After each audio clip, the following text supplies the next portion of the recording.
Everybody, so today's topic is triangle similarity.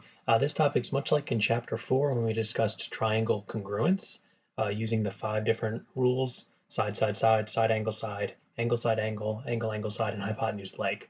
But this goes for triangle similarity, which, as we discussed, we said that if two triangles are similar to each other, they have the same shape, but not necessarily the same size. So we're going to talk about 3 shortcuts for proving that triangles are similar. And these are for situations where we might not know all the sides and all the angles, but we have specific pieces of information that can help us prove similarity. Okay, so the first thing, there are several ways to prove certain triangles similar.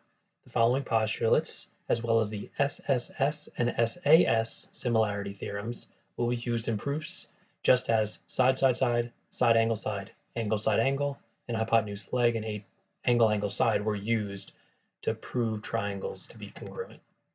So the first one is the angle similarity postulate. So you can probably guess what that means. It has 2 A's, meaning 2 angles are congruent.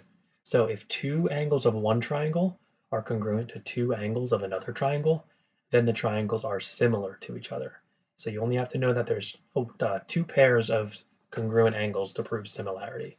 So in the picture below, we have triangle ABC and triangle DEF.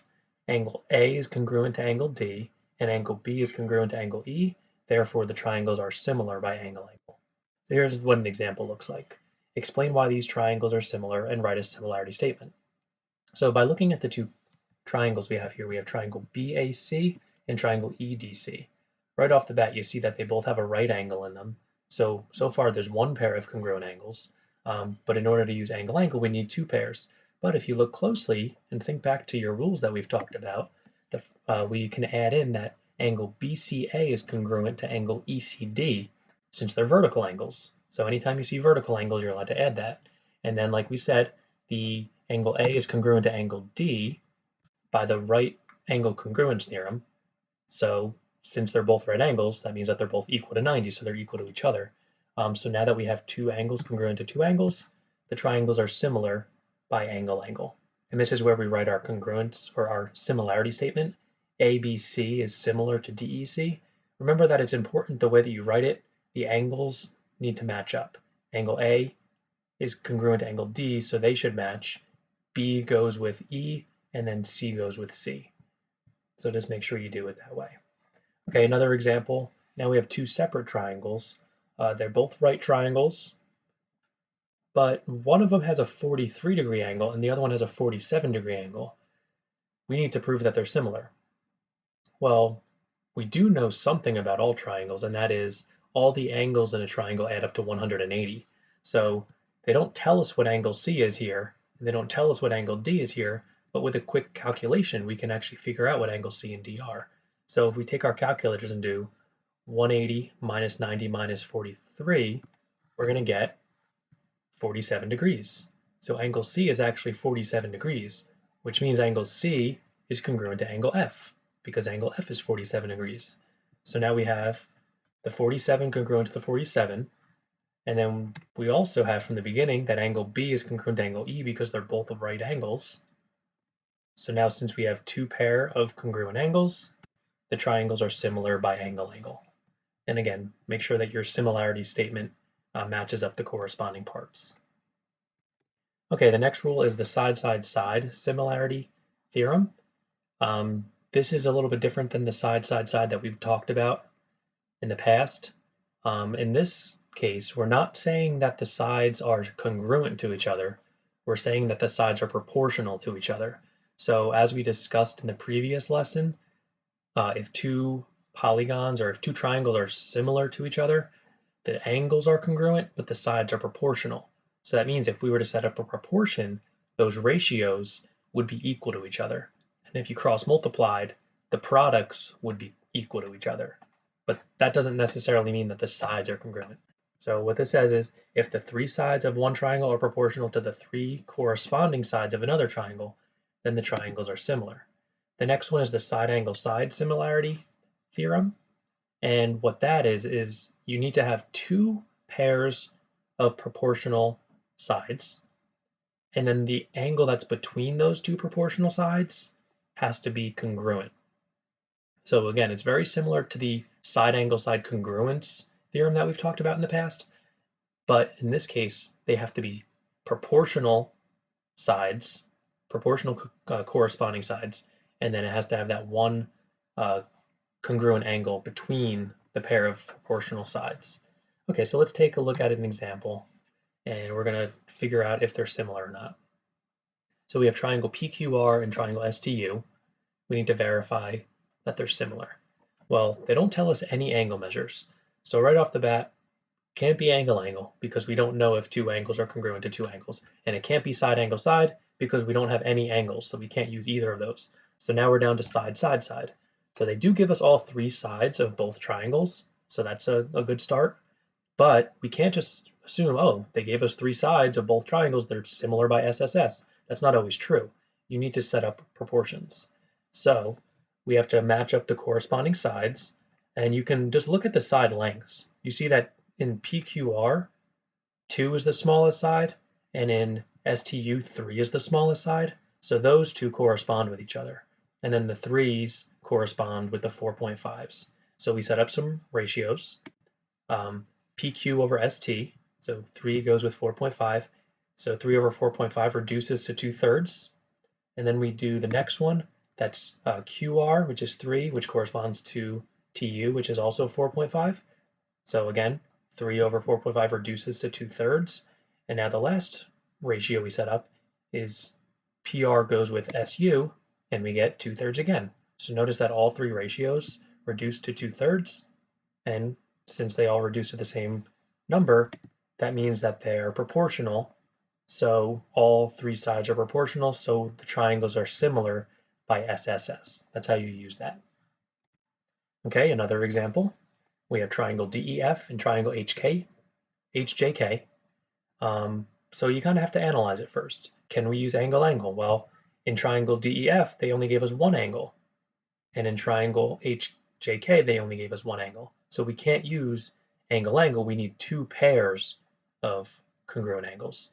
Now let's think of side, side, side. In order to use side, side, side, you need three pairs of proportional sides. But they only gave us two sides in triangle DEF and two sides in HJK.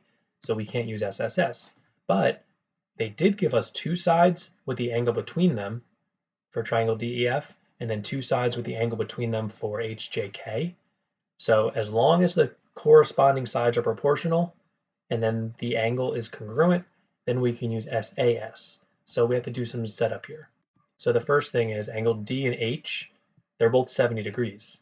So we already have that one pair of congruent angles. Now we need to set up two ratios and make sure that those ratios are proportional. So the first ratio, we'll choose the small side of DEF, which is 2, and match it with the small side of HJK, which is 1. So 2 over 1 reduces to 2. Now we do another ratio. We're going to match up 5.8 with 2.9. And notice how we did the big triangle over the little triangle. We did 2 over 1. So then we have to do 5.8 over 2.9. We can't reverse these two numbers. And when we do divide them, we do get 2. So both ratios reduce to 2. And then the angle between those two pairs of sides are congruent. So the triangles are similar by SAS. Okay, a couple more examples. Looking at this picture, we have triangle TXU and triangle VXW. The first thing I'm seeing is they gave us only two sides, so we can't use SSS. They didn't give us any angles, but we do have vertical angles. So we actually have one pair of congruent angles here. So that leaves us with only being able to possibly use SAS as long as those corresponding sides are proportional. So we have to set up, first we have the vertical angles. So that's out of the way. Now we're going to set up our ratios.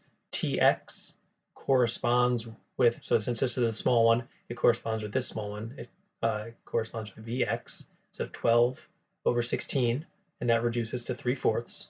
Or if you want, you can just divide. 12 divided by 16 is 0.75. You can work with decimals as well. As long as you get the same decimal when you divide, that's also sufficient. And then the other ratio would be 15 over 20, which also reduces to 3/4 or 0.75. So now that we have two pairs of corresponding sides proportional, and then the angle between those proportional sides is congruent, we can use SAS to prove that the triangles are similar. All right, here's another example. But in this one, they want us to also find the missing length. So explain first, why is triangle ABE similar to triangle ACD? Well, triangle ABE has a right angle, and then also triangle ACD also has a right angle. So they have one pair of congruent angles. Now, also what you need to focus on here, though, is if we were to take these two triangles and separate them, they would both have angle A as one of their angles. So therefore, by the reflexive property, angle A is congruent to itself. So these two triangles actually have two pairs of congruent angles, so they're similar by angle-angle. Now that we know that the triangles are similar by angle-angle, now we can set up a proportion and figure out what the measure of CD is. So that proportion is going to be us matching up the corresponding sides. So the corresponding sides are proportional, so we're going to say CD, which corresponds with BE, is equal to AC, which is this whole bottom, over AB, which is the bottom of the smaller one. Okay, so that's going to be X over 5 equals 12 over 9. Okay, we're going to cross multiply X times 9, and then we're going to do 5 times 12, and we end up getting 9x equals 60, and then divide by 9, and you'll get 6.6 repeating, or 6 2/3. So the value of x would be 6 2/3, so that's the length of CD. All right, another example, explain why RSV is similar to RTU, and then find the length of RT. So again, by looking at this, RSV contains angle R. RTU also contains angle R. So although there's no arc mark here, we can actually add two arc marks because angle R is congruent to itself by the reflexive property.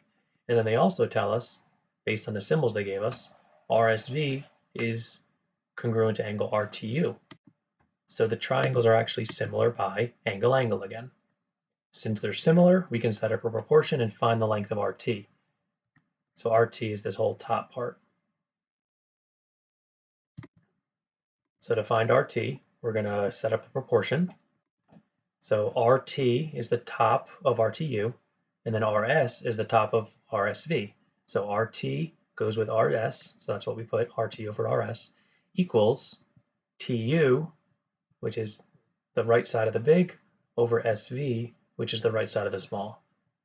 Now we substitute in the numbers. RT is, we'll call it RT, over RS, which is 10, so RT over 10 equals 12 over 8. Okay, we're going to cross multiply. We get 8 times RT equals 120, and then divide by 8, and you get RT is 15. All right, so two additional questions. Explain why the triangles are similar and write a similarity statement. So if we look at these two triangles, they're both what kind of triangles? They're both isosceles. So that means the base angles are equal. So in the triangle ABC, angle A and C are equal to each other, so angle C must be 70. And then in the triangle on the right, PQR, angle P and R are equal to each other. So if we do the triangle angle sum, and then we do 180 minus 40, and we get 140, and then divide by 2, we get 70 and 70. So angle P and R are also 70. And then also when we do 180 minus 70, we get 40. So actually all the angles are equal to each other. So since they're all equal, we can say that they're similar by angle-angle. And our similarity statement is going to be PQR is similar to ABC. All right, and then number 2, explain why the triangles are similar, and then find BE and CD. So by looking at this, we have actually some parallel lines here. BE is parallel to CD.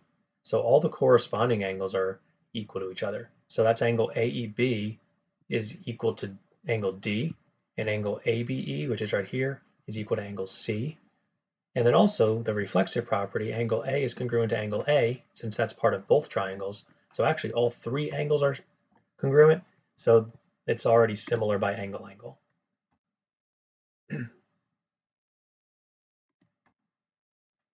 All right, and then since they're similar, we can set up a proportion, and that proportion would be x over x plus 6 equals 3 over 7.5.